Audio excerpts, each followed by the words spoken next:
ఇక విజయనగరంను భారీ వర్షాలు ముంచెత్తాయి. జిల్లాలోని పలు ప్రాంతాల్లో విస్తారంగా వర్షం కురుస్తుండటంతో ప్రజలు తీవ్ర ఇబ్బందులు పడుతున్నారు. కాలువలు, చెరువులు ఉధృతంగా ప్రవహిస్తున్నాయి. అయితే ఈశాన్య రుతుపవనాల ప్రభావం ఉందని వాతావరణ శాఖ అధికారులు తెలిపారు.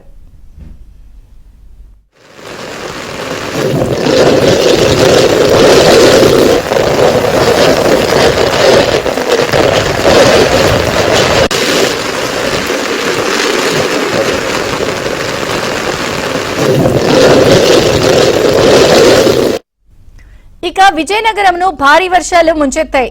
జిల్లాలోని పలు ప్రాంతాల్లో విస్తారంగా వర్షం కురుస్తుండటంతో ప్రజలు తీవ్ర ఇబ్బందులు పడుతున్నారు. కాలువలు, చెరువులు ఉధృతంగా ప్రవహిస్తున్నాయి.